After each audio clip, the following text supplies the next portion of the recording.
The first ever global index that ranks all the governments in the world on their ethical AI strategies was released. Colombia ranked 48 out of 140 countries. I don't know what to do. So I said, hold on, because I saw the problem. And right next to me, I had just finished a project with the United Nations that analyzed 500,000 rows of data of everything ever bought and sold in the world by countries. I said, and with 3 clicks of a mouse button, right? I said, India, right next door, is your largest exporter of that sheet metal roofing product that you said you need to keep people dry and safe. The innovations that can lead to breakthroughs have already been created. Not that we don't need to innovate more, but we can take the innovations that have already been done and start assimilating them into all of our business practices. When you look back and you're like, wow, how did they come up with that? They were people who were some of the most well-rounded, who weren't just experts in one area. The Greeks, right? for example. The Greeks are a great example, right? But Thomas Edison even, or any of the great inventors that are out there, they were good at many things and they brought them together. But if we start to bring those things together again, now we've unleashed the power for all people to really gain the knowledge in many areas. And now, it's going to be exciting to see what we can unleash.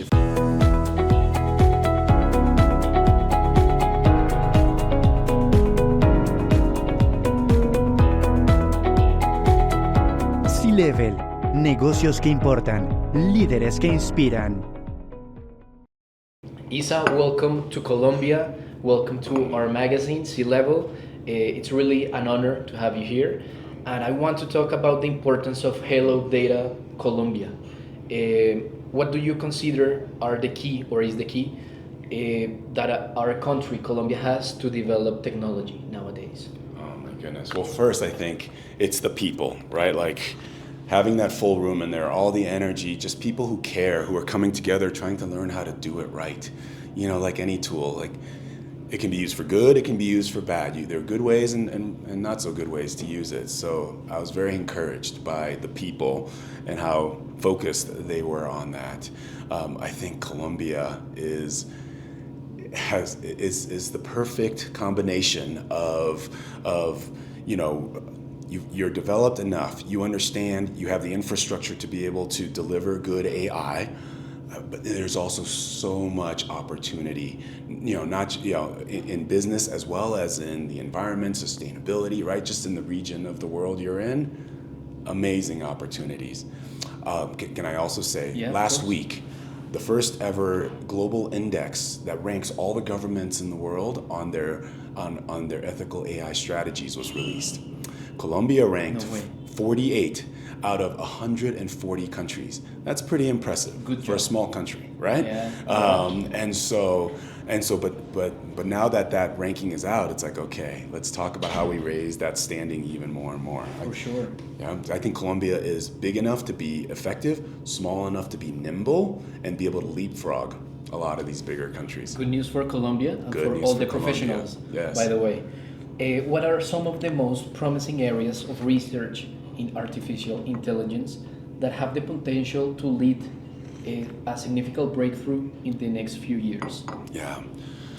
So my perspective is that the innovations that can lead to breakthroughs have already been created. Not that we don't need to innovate more, but we can take the innovations that have already been done and start assimilating them into all of our business practices, right? I think about when they created plastics in the world back around World War II, right? Now there's plastics used in every single industry, and we can't function without plastics, right?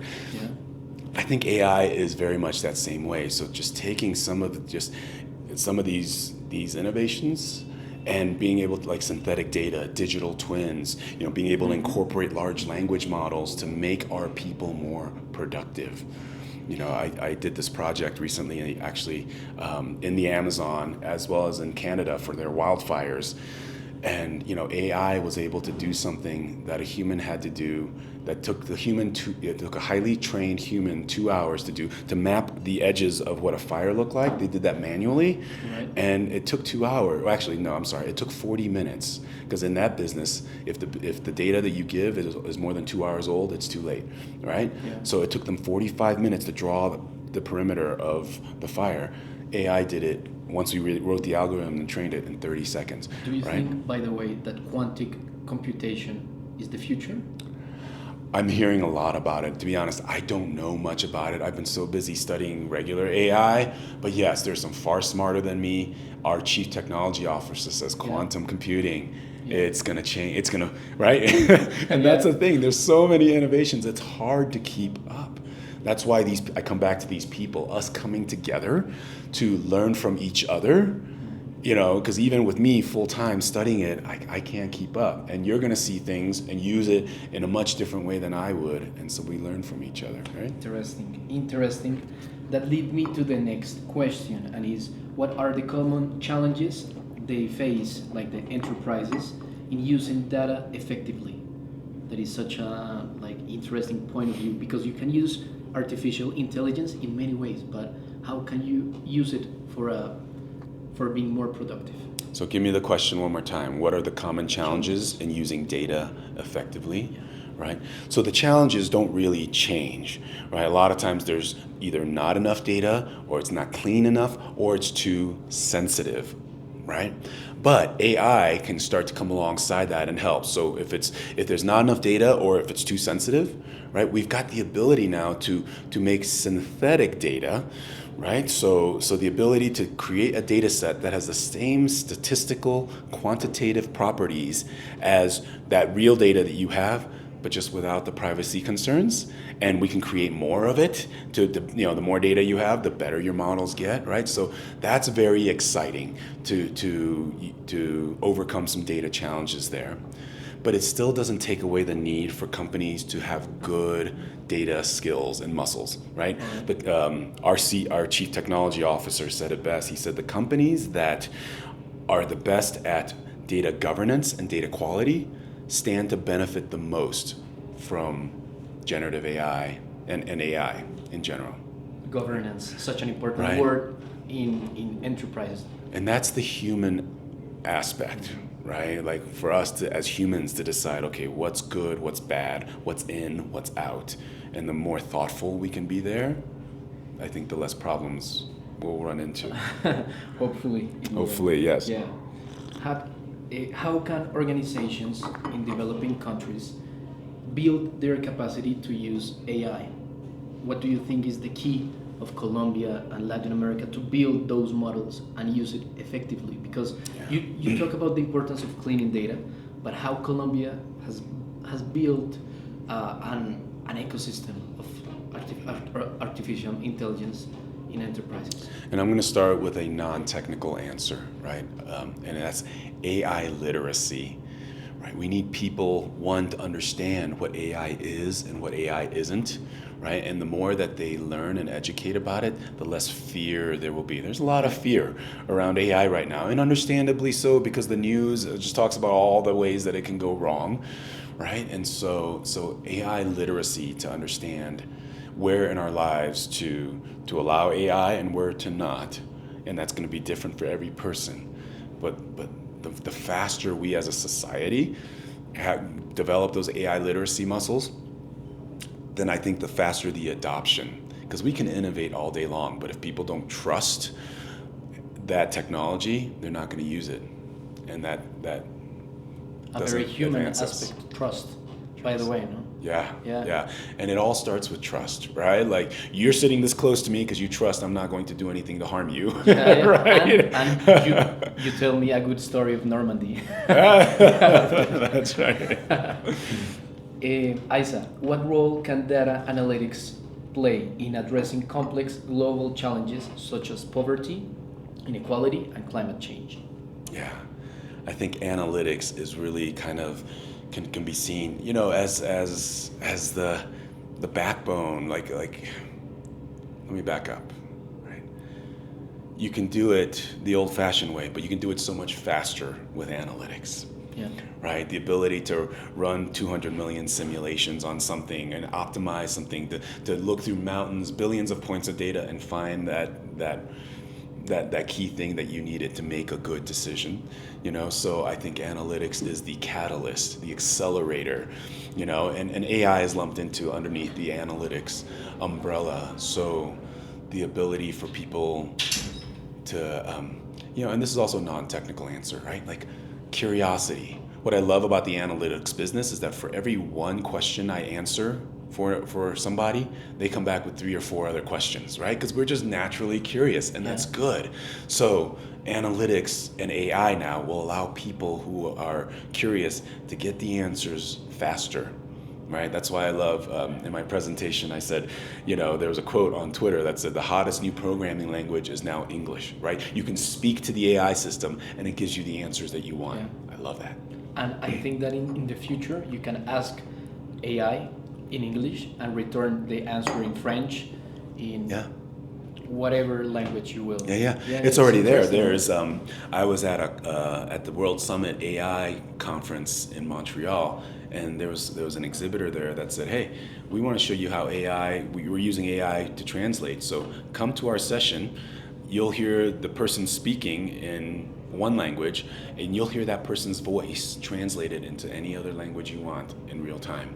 Using AI, right? Like it's there. Yeah. It's awesome. It's like AI is like the dream of humanity in many ways. In many ways. Provide a lot of services. Well, I look at it as a tool, right? It's no different than any other tool, like our cars. I'm not going to stop driving my car just because somebody chooses to use a car to kill somebody or to do bad things, right? And I might even use my car, or police will use their cars to help stop, right? We need AI to stop, people who are using AI for bad, so it's a tool. So how do we use it responsibly? Interesting. Yeah. I-Sah, finally, what advice will you give to a young adolescent or young people that are interested in pursuing careers that have this technology background? Yeah, so I think all young people, everybody, everywhere, continue to follow your curiosity, right? Young people are so good at asking questions, and so and finding the good answers to those questions. It's more than just asking ChatGPT, because you can't always trust the answers, right? ChatGPT is wrong sometimes. All the large language models. I'm not just picking on ChatGPT, right? Or even if it's an analytic model that I write for you, or one of my smarter friends write for you, like you need to understand where that answer came from, right? So be smart, and I think our young people naturally are, right? They already have those muscles. Like, for example, if somebody tries to friend you on social media that you don't know, that process that you go through to figure out, do I want to accept this friend request? Who is this person? And do I trust them enough to say yes, right? Like those are the muscles that we need to take with us into this new AI world. So, and everybody can practice that. For those that want, they'll understand, like, just look around you. You don't have to go out of your way. Just look around you to see the problems that you see in your life. Compare that with the skills that you have and the experiences that you have, and imagine a solution. Like, you know what? So, for example, I learned that when I was helping the United Nations after an earthquake in Nepal, right? They were saying, I said, how can we analyze data for you to help? They said, you can't help us. We don't have the data for this, but we've got 60,000 people sleeping in open fields right now because they're afraid of the earthquake and more aftershocks bringing down bricks on their heads. But the problem is monsoon season, heavy rains, high winds, they come in 4 weeks, and people are gonna start getting sick really fast. We don't know what to do. So I said, hold on, because I saw the problem, and right next to me, I had just finished a project with the United Nations that analyzed 500,000 rows of data of everything ever bought and sold in the world by countries. I said, and with 3 clicks of a mouse button, right? I said, India, right next door, is your largest exporter of that sheet metal roofing product that you said you need to keep people dry and safe. But then I was like, wait a minute, Nepal, right, the country that you're in, Nepal ranked 7th in the world last year. Okay, so don't go to India, because if you buy all the sheet metal from India instead of from Nepal, you're going to create a second disaster, an economic disaster, right? So that's in a situation where I used analytics, but I had the problem here. And one of my resources was this database, and with 3 clicks of a mouse button, I just happened to be the guy in that seat. Anybody could have done that, right? And so, I want everybody to remember that all we need to do is change one life. That's it. But if all of us change just one life, that's significant impact, right? We don't need to go out there and change thousands of lives by ourselves. You know what I mean? Yeah. So yeah, and I think AI technology can do that. The last thing I'll say is I've worked 15 years with the United Nations on disasters. I love disaster response type work with analytics, and but they say, those that have, we need to create a new generation of people, of humanitarians that understand both humanitarian stuff and analytics and data. So just understanding how analytics works, understanding, what can you do with optimization? What can you do with predictive analytics and forecasting, what can't you do, right? Just learning some of those. Just start by reading some stories, from our Data for Good page or whatever. And I think people are smart enough to figure out their own path after that, Yeah. I was thinking about the questions that you talk about as like the importance of one question drives another path of questions that have to lead with philosophy nowadays. Like it's something that you have to do every day. If you have a question about economy, and ChatGPT or artificial intelligence lead to companies, lead to changing lives, lead to a lot of things that you can mitigate. Yeah. That's really, really interesting. Right. Isaiah, what do you think about it? Well, as you're talking, it makes me think too, some of our best inventors in history, when you look back and you're like, wow, how did they come up with that? They were people who were some of the most well-rounded, who weren't just experts in one area. The Greeks, right? for example. The Greeks are a great example, right? But Thomas Edison even, or any of the great inventors that are out there, they were good at many things, and they brought them together to make this beautiful invention. And I see that moment happening for us again. Somehow along the way, we started down the route of, okay, we need to hyper focus on a specialty. And that's good. That, it has its benefits and pros and cons. But we're now seeing with AI the ability now for people to be, these problems, these questions are socio-technical, right? They're half social, half technology. But if we start to bring those things together again, now we've unleashed the power for all people to really gain the knowledge in many areas. And now, it's going to be exciting to see what we can unleash if we do it right. I-Sah, thank you very much for being in Sea Level magazine. Have a nice day. Enjoy Colombia, please. I love Colombia. Oh my goodness, the food, the people. I need to come back. Yes, please. Thank you very much. Yeah, amigo. Such an Gracias. honor. You talk very, very well Spanish, Oh, thank you.